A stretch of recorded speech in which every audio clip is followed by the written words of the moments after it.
Moja bučica rodila Kantelino, Karakaša Jodorma, beli mene dostojno, crni oči gore dolu goriš, ti će me izgoriš.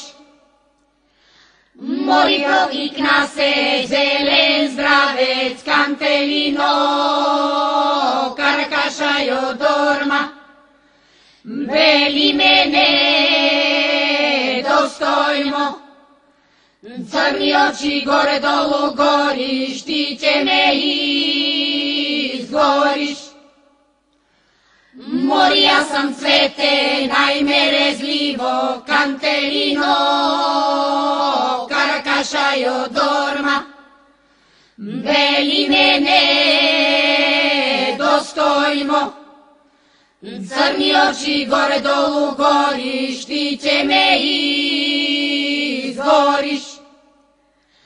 Moj provik na seran posile Kantelino, Karakaša Jodorma, beli mene dostojno, crni oči gore dolu goriš, ti će me izgoriš. Morija sam cvete najmerezljivo Kantelino, Karakaša Jodorma, beli mene dostojno, crni oči gore dolu goriš, ti će me izgoriš. Добре дошли на второто изложение на добри екопрактики, организирано от Програмата за малки проекти на Глобалния екологичен фонд и Община Габрово. Аз съм Велеслава Баджиева, национален координатор на Програмата за малки проекти. Този път нарекохме изложението "Зелени идеи в действие", защото се надяваме да убедим всички вас, които сте тук с нас днес, а и тези, които не са тук, но пък ще чуят за фестивала от друго място, че може да има зелени идеи, които да се развиват и да са част от нашия материален свят, и да има екоселище, чието елементи да са такива, каквито днес ще разгледате тук на Озана.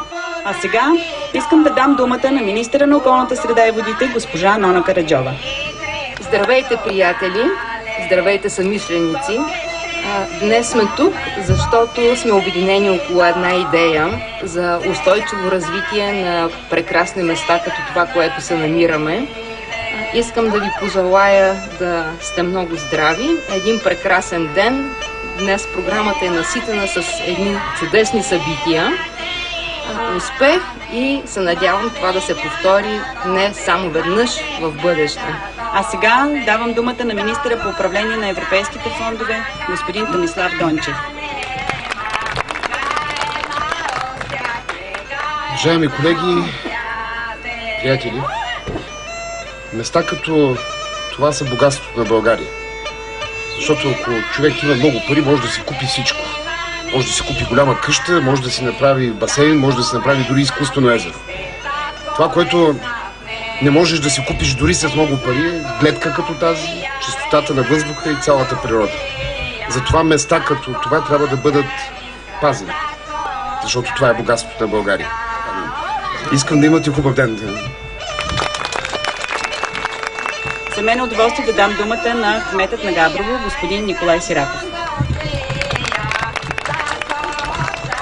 Последно време е твърде често чуваме думички като био, еко, глобални, зелено мислене, зелена енергия, зелен бизнес.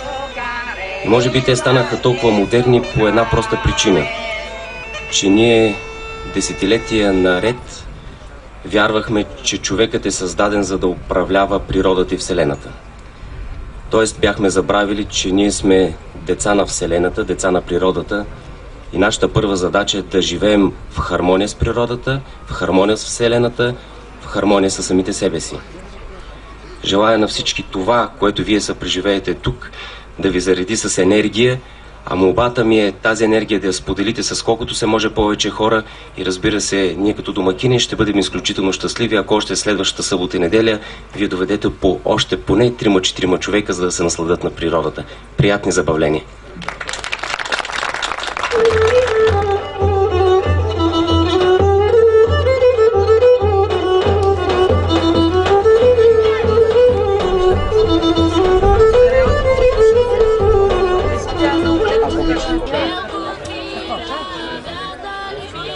За тези 5 години горе-долу разпределихме около 3 милиона щатски долара от Глобалния екологичен фонд. Още 4 милиона щатски долара вложиха хората, които получиха нашата малка помощ, така че в общи линии нашите 90 проекта до момента са с портфолио от около 7,5 милиона щатски долара. Иначе по отношение на това какво постигаме с тези пари, казваме, че около 260 глобално защитени вида по някакъв начин са благоприятствани от проектите, които се изпълняват в рамките на нашата програма. Това са предимно проекти, свързани с развиване на екотуризъм, защото вярваме, че ако се създават продукти на място, основани именно на богатото биоразнообразие, местните общности ще се ангажират да пазят своето богатство природно. От друга страна, някои проекти се опитват да допринесат за промяна или по някакъв начин да повлияят политики, така че да има повече инструменти за опазване на биоразнообразието. Казваме, че за около 32 политики по някакъв начин сме допринесли. По отношение на климата, преброили сме няколко десетки тона спестени въглеродни емисии, но това са само съвсем начални данни, защото технологиите тепърва започват да работят. А те не са малко. На 61 места сме внедрили мерки за енергийна ефективност или възобновяема енергия. И даже сме се понабъркали в някои национални политики, като например плана за възобновяема енергия или закона за възобновяема енергия. На около 5000 хектара казваме, че допринасяме за екологосъобразно земеделие, като предимно се стремим към биологичното земеделие. Да идеме на пазаре, декалинуде, да идеме на пазаре, декалинуде, да ти купа шамшамия, декалинуде, шамшамия, ентерия, декалинуде. А сега ще ви покажем един колкото старинен, толкова и съвременен ритуал, правене на феруглица за сватба. Това е сватбено знаме. Вигрозела царевото, царевото е най-малото, най-малото е незнатаче. Ето злати на момите леовеците, на невестите кръстенето.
Nunca te gostei tudo,